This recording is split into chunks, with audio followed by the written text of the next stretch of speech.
Bonjour à tous, j'espère vraiment que vous allez bien. Je vous retrouve en vidéo, alors sous un autre format, c'est-à-dire que vous me voyez à l'écran, il y a un tableau derrière moi, vous me direz ce que vous préférez. Euh, on est là pour continuer la séquence qui nous occupe sur les rapports entre l'homme et l'animal. Vous avez fait la semaine dernière un petit exercice à partir d'une vidéo pour vous montrer les enjeux contemporains de la question. C'est-à-dire qu'aujourd'hui, beaucoup de questions se posent sur le respect qu'on doit à l'animal.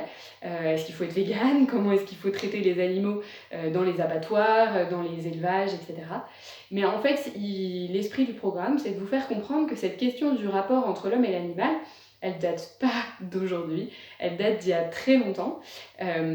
En fait, à partir de la Renaissance, et puis spécifiquement au XVIIe et au XVIIIe siècle, comme on l'a déjà un peu vu, les explorateurs partent découvrir le monde, ils découvrent des nouvelles espèces animales et végétales, et du coup, ils vont essayer de comprendre quelle est leur spécificité, est-ce qu'on peut les classifier, quel est leur fonctionnement, on va disséquer, essayer de comprendre le fonctionnement du corps d'un chien, d'une vache, etc.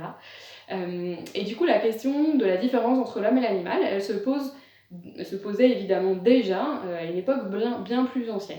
Et donc aujourd'hui, c'est un peu l'objectif, c'est de faire un bond dans le temps, de remonter notamment au XVIIe, XVIIIe siècle, pour comprendre la théorie de ce qu'on appelle l'animal-machine. Alors, vous avez besoin, comme d'habitude, de votre cahier, vous avez besoin de prendre des notes au fur et à mesure de cette vidéo, et vous allez pouvoir écrire du coup le titre de la nouvelle séance, donc séquence 2, séance 2, la théorie de l'animal-machine. Donc cette théorie, c'est une théorie d'un philosophe qui s'appelle Descartes, et du coup qu'on va essayer de comprendre aujourd'hui. C'est vraiment une théorie extrêmement importante à comprendre. Si vous ne comprenez pas ça, vous ne comprendrez pas la suite de la séquence. Donc vraiment, n'hésitez pas à poser des questions. Alors, pour vous introduire ce que Descartes pense, et pourquoi il pense qu'en fait l'animal est comparable à une machine, on va avoir besoin de faire un grand schéma. Donc une fois que vous avez écrit le titre, je vous invite à prendre votre feuille en format paysage, et en fait, on va compléter le schéma au fur et à mesure, un peu couleur par couleur, d'accord? Donc vous pouvez, au fur et à mesure que je parle, recopier le schéma sur votre cahier en essayant d'être au même rythme que moi. C'est-à-dire qu'on va d'abord parler de tout ce qui est bleu, ensuite tout ce qui est noir, ensuite le rouge et enfin le vert. D'accord? On va le compléter couleur par couleur, ce schéma. Donc la première chose, c'est en bas de votre schéma, d'écrire là en bleu ce qu'on appelle les différents règnes dans l'ordre naturel. Il y a le règne minéral, le règne végétal, le règne animal et l'homme. D'accord? Ça, je suis sûre que c'est une division que vous connaissez déjà, ça parle assez facilement. Le minéral, je vous ai mis un caillou, je dessine très mal, c'est un caillou. Si vous savez mieux dessiner un caillou que moi, n'hésitez pas. Le végétal, une fleur. L'animal, c'est un canard. Et l'homme, voilà, je vous ai dessiné un homme. Donc cette théorie, elle est assez classique. À mon avis, vous voyez bien la différence entre chacun. Mais ce que je voudrais que vous rajoutiez, c'est ces petites flèches-là. C'est pour dire que, en fait, il n'y a pas une frontière très nette entre tous ces règnes. En fait, c'est un peu plus comme une continuité. Il n'y a pas un moment où on peut dire, tiens, ça c'est... Enfin, ça c'est la fin du minéral et le début du végétal. Je sais pas, par exemple, une plante carnivore. Elle est clairement plutôt du côté du végétal, mais en même temps, comme elle est capable, elle a une espèce de bouche qui bouge et qui se nourrit, ça ressemble quand même plutôt à l'animal. Elle est entre les deux, en fait. Donc, ce que ça veut dire, c'est qu'il n'y a pas une frontière nette entre chaque règne, il y a plutôt une continuité. On peut ranger toutes les espèces sur cette ligne-là, d'accord? Mais on ne peut pas dire souvent franchement où est la limite à cause de certaines espèces complexes, d'accord? Entre voilà, le végétal et l'animal, par exemple. Donc ça, c'est la base, déjà, pour avoir posé ça.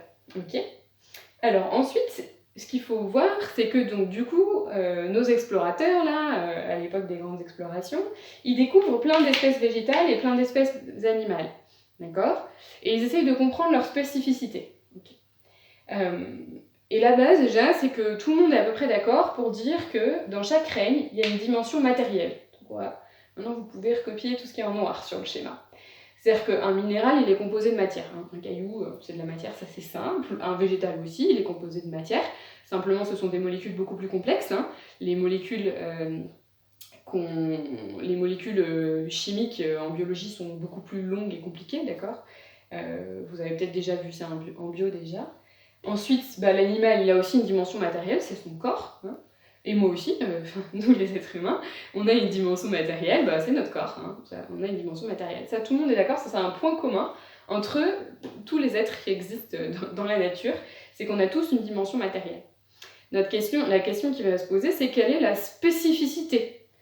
Qu'est-ce qui différencie du coup chacun des règnes, si c'est pas la matière, parce que chacun a une dimension matérielle très forte. Alors en fait, déjà il y a un point qui est assez simple, en tout cas pour les gens au XVIIe siècle, c'est que l'homme, il est composé de matière, mais pas seulement, l'homme il a un esprit. Ok, donc vous pouvez maintenant recopier en laissant un petit peu de place. La case ici tout en haut sur l'homme, vous voyez, l'homme il est composé de matière, mais il a aussi un esprit. Alors vous allez me dire, mais qu'est-ce qu'on entend par esprit ici? Ça n'a rien à voir avec le sens religieux du mot esprit, d'un esprit qui nous permettrait de nous connecter à Dieu et de survivre après la mort, etc. C'est pas en ce sens-là. C'est juste, je pense que la plupart des gens sont d'accord avec ça, pas tous, hein. Mais c'est juste de dire, en fait, nous les êtres humains, on ne supporte pas qu'on nous réduise à notre corps. Je ne sais pas si vous avez déjà arrivé d'avoir des gens qui, vous avez l'impression qu'ils vous réduisent à votre corps. Par exemple, quelqu'un qui vous dévisage de la tête aux pieds dans la rue, c'est hyper désagréable en fait. Parce que du coup, ça veut dire qu'il regarde votre corps, votre façon d'être habillé, je sais pas, il vous regarde quoi. Il regarde votre corps, il oublie que derrière, il y a un être humain quoi. Enfin, au sens où il y a un esprit, il y a une conscience derrière, il y a quelqu'un. D'accord. Ça peut être très désagréable d'être considéré comme un simple corps.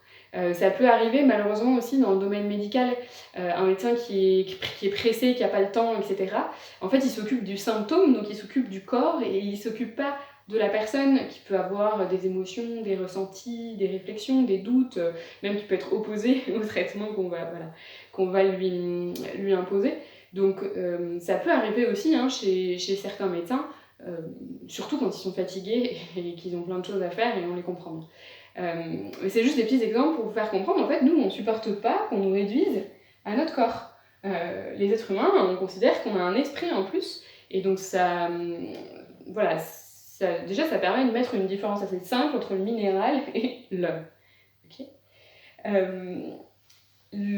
Dans l'esprit, qu'est-ce qu'on met classiquement et traditionnellement en philosophie? On met 3 facultés qu'on appelle les facultés supérieures. Il faut les connaître par cœur. C'est très utile sur plein de sujets, etc. On dit que l'être humain a 3 facultés supérieures. C'est-à-dire d'abord la conscience. Il a conscience d'exister. C'est pas le cas de la pierre. Hein. La pierre, elle n'a pas conscience d'exister. D'accord. Ensuite, la raison et l'intelligence. D'accord. La capacité de réfléchir. Pareil, la pierre, elle réfléchit pas, hein, juste, voilà. Elle est, c'est tout, elle existe, et puis c'est tout. Et puis la volonté et la liberté. Pareil, la pierre, elle n'a pas de volonté, pas de liberté. Elle ne décide pas ce qu'elle veut faire de ses journées, elle subit la loi de la gravité, et c'est tout, d'accord? Donc voilà, ça c'est vraiment 3 facultés. C'est sûr, ça nous différencie du minéral. Okay. Le problème, maintenant, distinguer le minéral et l'homme, c'est facile. Le problème, c'est qu'est-ce qu'on fait de ce qu'il y a entre les deux? Du végétal et de l'animal. Est-ce qu'ils ont un esprit? Est-ce que vous trouvez qu'une plante, ça a une âme? Il y a des gens qui pensent que oui. Est-ce que vous pensez que les animaux ont une âme? Est-ce que vous pensez que votre chien a une âme? Âme ou esprit, synonyme. En philo, en gros, c'est pareil. Est-ce que vous trouvez que votre chien a un esprit? Est-ce que vous trouvez qu'un canard a un esprit?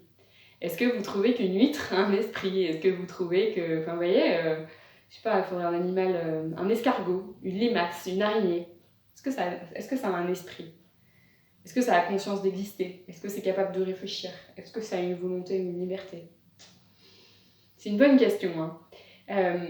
Et pourquoi on se la pose cette question? C'est parce que ça va avoir une influence sur est-ce qu'on respecte ou non le végétal et l'animal. Ouais. Est-ce que vous êtes d'accord si on met plutôt l'animal du côté du minéral? C'est-à-dire on dit que c'est que de la matière. Dans ce cas-là, on n'a pas de raison de le respecter. D'accord? On ne respecte pas un caillou. On n'est pas là à dire « Ah, pauvre caillou, je l'ai cassé ». Non.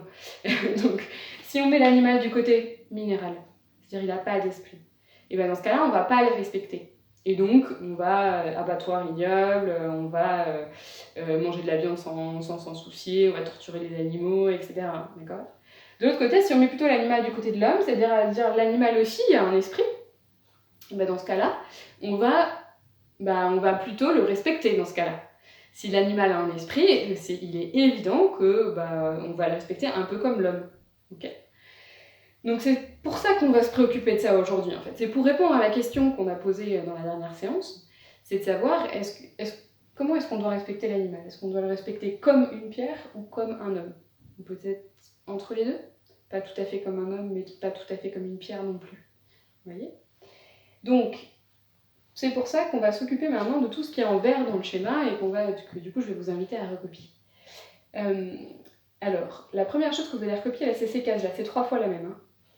Parce que on retrouve la même chose, c'est des espèces de couches en fait qu'on retrouve à chaque fois, mais il y en a une de plus on progresse dans le règne, dans les règnes végétaux, animaux, etc. Alors, la première chose, c'est qu'un végétal, on est obligé de reconnaître que c'est pas complètement un minéral. Il a 3 capacités supplémentaires, c'est le propre de tout être vivant, donc c'est pour ça qu'on les retrouve plus tard. Il a 3 capacités supplémentaires. 1, il est capable de se nourrir, ce que fait pas la pierre.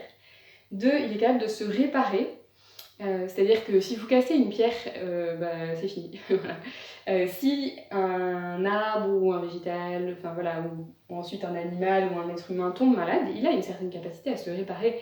C'est incroyable et en ce moment on en a bien besoin. Donc cette capacité à se réparer, elle est une capacité fondamentale de tout être vivant. D'accord ? Et puis enfin la capacité à se reproduire. Donc ça c'est ce que la pierre ne fait pas, hein. La pierre elle ne peut pas faire des bébés pierres, d'accord ? De façon plus générale, on dit qu'en fait ces 3 capacités-là sont des capacités à maintenir sa propre structure. C'est-à-dire qu'un être vivant c'est un être qui est organisé, qui a une structure assez précise, et en fait il est capable de la maintenir en se nourrissant, en se réparant et en se reproduisant, c'est-à-dire que si lui-même meurt, au moins il aura transmis sa structure à d'autres. D'accord ? Donc ça c'est un peu la définition d'un être vivant, hein. C'est un être qui a une structure et qui est capable de maintenir sa propre structure. Donc ça ce sont les capacités des êtres vivants. L'animal, il a 3 capacités supplémentaires, je ne sais pas si vous serez d'accord avec moi, c'est que d'abord il a des sensations. Parce qu'en fait, il commence à avoir un système neurologique suffisant pour ressentir les choses. Un arbre, si vous lui arrachez une feuille, il a pas mal. Peut-être qu'il y a des gens qui pensent ça, non, mais un arbre, quand tu lui arraches une feuille, il a pas mal parce qu'il n'a pas de nerfs. Pour ressentir de la douleur, il faut un système nerveux, d'accord ? Ce qui n'est pas le cas du végétal. Par contre, l'animal, oui, il a des sensations, il a des émotions. C'est-à-dire que il voit, il a un système nerveux, etc. pour percevoir des choses de son environnement, ok ? Et puis il les ressent positivement et négativement aussi, donc il a des sensations et des émotions. Et puis on dit en général que ce qui différencie le végétal de l'animal, c'est qu'il a la capacité à bouger. En fait, le végétal, il est enraciné, donc il ne peut pas bouger, alors que l'animal, oui. Donc c'est pour ça que je vous dis, là, la plante carnivore, elle est entre les deux, on ne sait pas bien où, d'accord, mais voilà, peu importe. Il y a une continuité. Et par contre, il y en a, on est sûr qu'ils sont des animaux, et il y en a, on est sûr qu'ils sont des végétaux, voilà, c'est tout. Une fleur, c'est un végétal sans hésitation, un canard, c'est un animal sans hésitation, parce qu'il voit son environnement, il ressent les choses positivement ou négativement. Il n'a pas forcément des émotions très complexes, mais il ressent au moins 2 émotions que sont le plaisir et la douleur, et il est capable de bouger. Okay, et évidemment, l'être humain, il a ça aussi. D'accord ? Donc vous voyez ici, on a comme différents étages qui se rajoutent plus on augmente plus on progresse dans la hiérarchie naturelle. Alors maintenant, une fois qu'on a bien posé ça, la question qui va se poser, c'est vraiment, nous, ce qui nous intéresse surtout dans cette séquence, c'est la différence entre l'homme et l'animal. Okay. Et c'est de se demander, est-ce que ces facultés-là, on peut appeler ça un esprit ? Est-ce qu'à partir du moment où on a des sensations, des émotions et qu'on est capable de bouger, est-ce qu'on peut considérer qu'on a un esprit ou pas ? C'est pas du tout évident, et c'est ça la question qui va nous occuper juste après ce schéma. Je voudrais revenir sur un dernier point qui est quand même important, c'est le problème des 2 sens du mot conscience. En fait, la capacité à avoir des sensations et des émotions, on appelle ça en philosophie la conscience sensible. En fait, un animal, à partir du moment où il capte tout ce qu'il a des yeux, quoi, concrètement, des organes sensoriels, qui lui permettent de capter ce qui se passe autour de lui, on peut dire qu'il a conscience du monde qui l'environne. Donc il a bien une forme de conscience. Okay, en plus, il a des émotions. C'est-à-dire qu'il capte les choses et puis il les ressent positivement ou négativement. Donc on peut vraiment appeler ça une conscience sensible. D'accord, il est sensible au monde qui l'environne.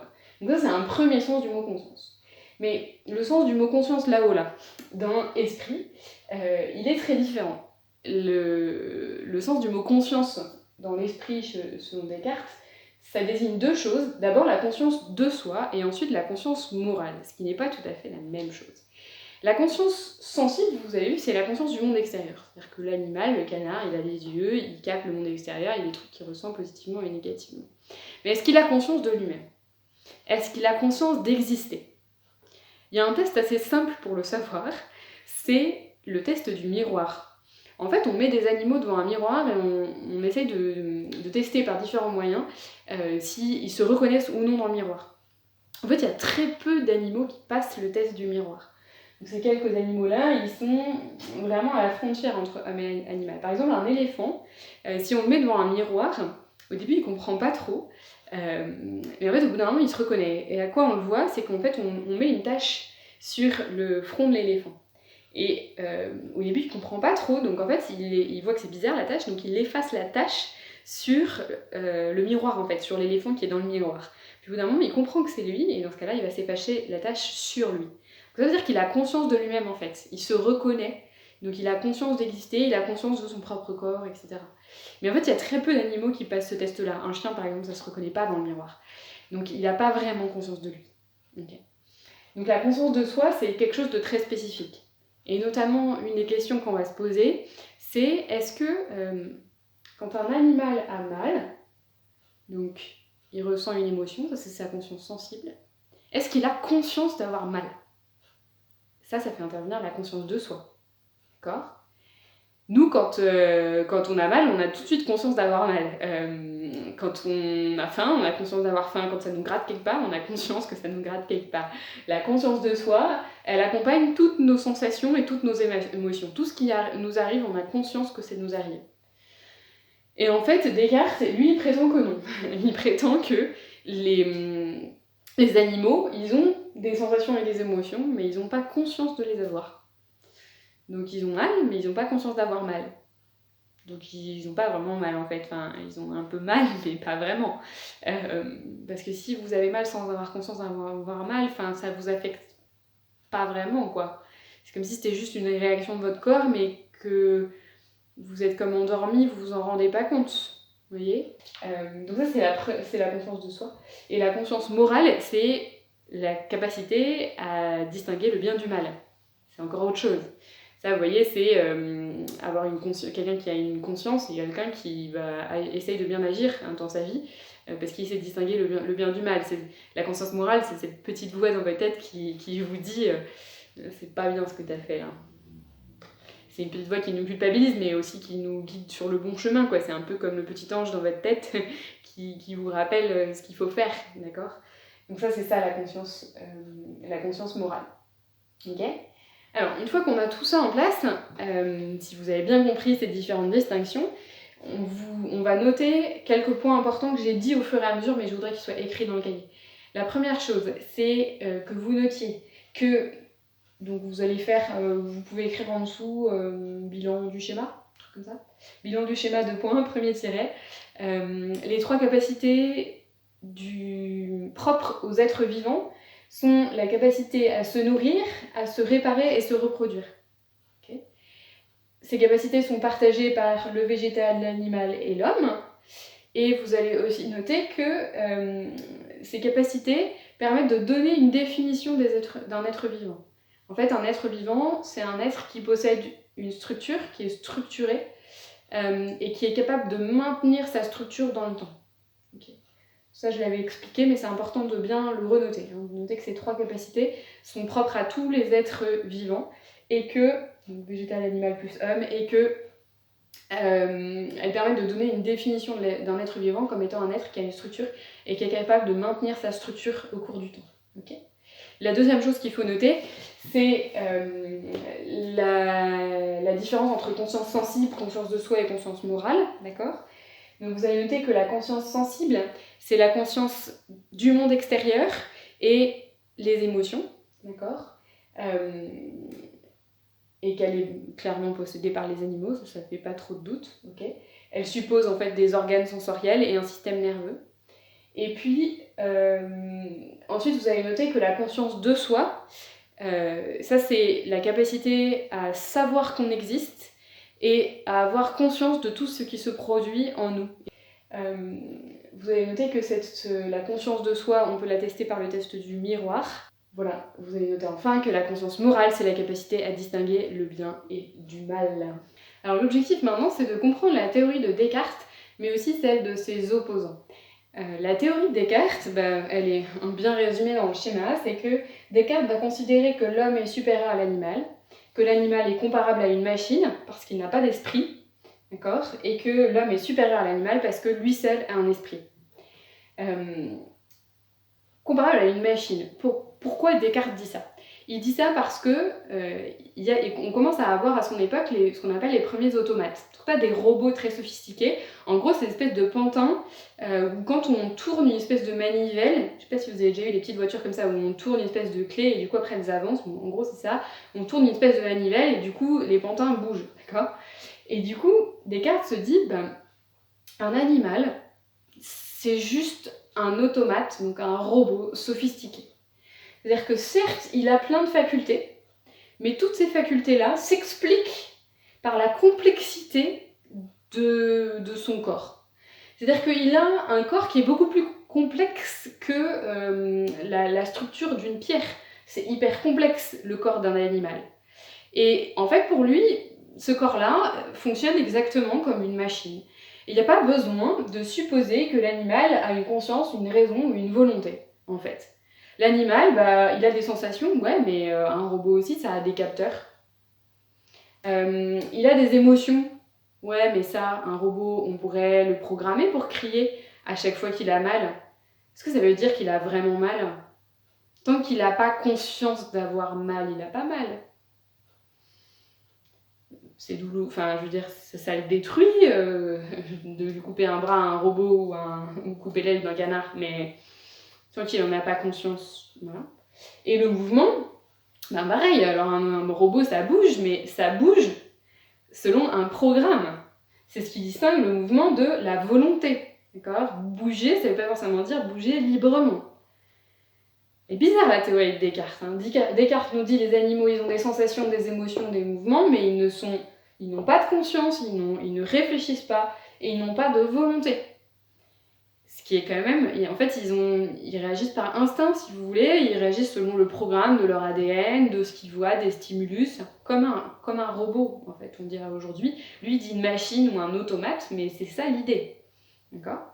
Donc il va falloir que vous notiez ça en dessous. Après bilan du schéma, vous allez noter résumé de la pensée de Descartes. Donc vous allez noter que Descartes considère que l'animal n'est qu'une machine et que l'homme est supérieur à l'animal parce que seul l'homme possède un esprit. Okay. Juste en dessous, vous écrivez justification. La justification, c'est que en fait, une machine pourrait avoir tous les comportements qu'un animal a. Une machine avec des capteurs, elle a des sensations. Une machine peut simuler, entre guillemets, des émotions. Et une machine peut avoir des mouvements, mais sans être libre. D'accord ? La deuxième justification que vous allez noter, c'est qu'en fait, Descartes considère que toutes les spécificités de l'animal, elles sont en réalité liées à la complexité de son corps. Il a un corps qui est très complexe, donc il arrive à faire des choses qu'une plante ou un caillou ne peuvent pas faire, mais cela ne prouve absolument pas, pour Descartes, que les animaux ont un esprit. D'accord ? Pour Descartes, il n'y a que l'homme qui a un esprit. C'est ça qui va nous conduire à la troisième justification de la pensée de Descartes, c'est que Descartes va dire qu'à l'inverse, on peut être certain que les capacités conscience, raison et volonté, il n'y a que l'homme qui les possède. Parce qu'en réalité, ce sont des facultés qui sont ce qu'on appelle les facultés supérieures et qu'en réalité on utilise assez rarement. C'est quoi ces 3 capacités-là? C'est avoir conscience, par exemple, qu'on est influencé. Qu'on est influencé par notre instinct, qu'on est influencé par des stimulus extérieurs. De réfléchir et se dire, ok, mon instinct me pousse à faire ça, mais en fait, non, je ne vais pas suivre mon instinct, je vais suivre ma raison. Et 3, la volonté. C'est-à-dire qu'une fois qu'on a réfléchi à sa façon d'agir, on le fait avec toute notre volonté. Vous voyez, on pourrait prendre l'exemple de quelqu'un qui essaye de résister à la pulsion de se goinfrer, voilà, de Nutella. Voilà, quelqu'un qui essaierait de résister à une pulsion, à quelque chose de très instinctif, et bah du coup il serait obligé d'utiliser ces 3 capacités-là. Et pour Descartes, à ce moment-là, ce qui se passe, c'est que c'est son esprit qui lui dit ce qu'il faut faire, et pas sa partie animale, pas ses émotions, pas son instinct, etc. Et cette capacité comme ça à agir, en fait on est obéissant à notre raison, à notre esprit et pas à notre corps, c'est le propre de l'être humain pour Descartes. Donc c'est ça qu'il faut noter, c'est qu'à l'inverse, les 3 capacités, conscience, raison et volonté, sont vraiment le propre de l'homme, parce que en fait, il est très rare, même chez les êtres humains, qu'on soit capable ainsi d'utiliser ses facultés supérieures et d'obéir à notre esprit plutôt que d'obéir à notre corps et à nos instincts. Ensuite, deuxième chose, vous allez noter qu'il y a des opposants, donc c'était une ligne, vous allez noter qu'il y a des opposants à la thèse de Descartes. Il y a 2 façons de s'opposer à Descartes. La plupart d'entre vous, vous allez être contre Descartes, donc c'est pour ça que je vous dis ça. En général, dans mes classes, c'est ce qui se passe. Il y a 2 façons de s'opposer à la thèse de Descartes. La première façon, c'est de dire, à partir du moment où on a des sensations, des émotions et une capacité à bouger, et surtout des sensations et des émotions, c'est-à-dire si on a une conscience sensible, on a déjà une forme d'esprit et une forme d'âme. D'accord ? Donc ça, vous allez écrire les opposants à Descartes, 2 points, premier tiret, c'est de dire, à partir du moment où on a des sensations et des émotions et donc une conscience sensible, on a en quelque sorte déjà un esprit, et donc, si l'animal a déjà un esprit, on lui doit une forme de respect. Okay. Ensuite, vous allez noter qu'il y a une autre façon de s'opposer à Descartes, c'est, donc deuxième tiret, c'est de dire, mais en fait, est-ce que les animaux, ils n'auraient pas un esprit ? Est-ce que les animaux, ils n'auraient pas une conscience, certains d'entre eux, la conscience de soi, genre typiquement l'éléphant? Est-ce qu'il y en a qui n'auraient pas une grande capacité à réfléchir? On voit qu'il y a des animaux qui sont très intelligents en fait. Et puis, est-ce qu'ils n'auraient pas une volonté et une liberté, c'est-à-dire une capacité à pas faire des choses uniquement par instinct, mais faire des choses librement? Vous voyez que c'est pas la même façon de critiquer Descartes. Dans un cas, on admet qu'il y a une différence là de degré, mais on dit mais c'est déjà énorme ça. Puis dans l'autre cas, on dit non, en fait, il faudrait rajouter une case ici. Je sais pas si vous voyez. Voilà, donc on a terminé ce qu'il fallait comprendre aujourd'hui. On y reviendra bien sûr, c'est en fait un premier aperçu. On reverra un texte précis de Descartes très probablement, et puis les opposants, c'est vraiment juste une toute première approche, parce que ça aide certains élèves à comprendre Descartes, de comprendre aussi comment on peut s'opposer à lui. Je vais vous inviter à écrire un petit bilan, comme d'habitude, de la séance. Donc en bilan, ce qu'il faut noter, c'est que même si les animaux ont des capacités que les végétaux et les minéraux n'ont pas, virgule, pour autant, ils n'ont pas d'esprit selon Descartes. Point. Tous leurs comportements peuvent s'expliquer de façon mécanique. Point. Un animal n'est rien d'autre qu'une machine sophistiquée. Point. Vous voyez, c'était ça tout le but en fait de ce schéma, c'est de dire ouais, c'est vrai, les animaux ils ont des capacités très particulières, mais pour autant, en tout cas d'après Descartes, ces capacités-là s'expliquent par leur corps et donc ne les rendent pas égaux aux hommes, ne font pas pour autant qu'ils ont un esprit. Si vous avez des questions, surtout, vous n'hésitez pas parce que c'est vraiment le cadre de base qu'on va utiliser pour creuser à la fois la pensée de Descartes et de ses opposants.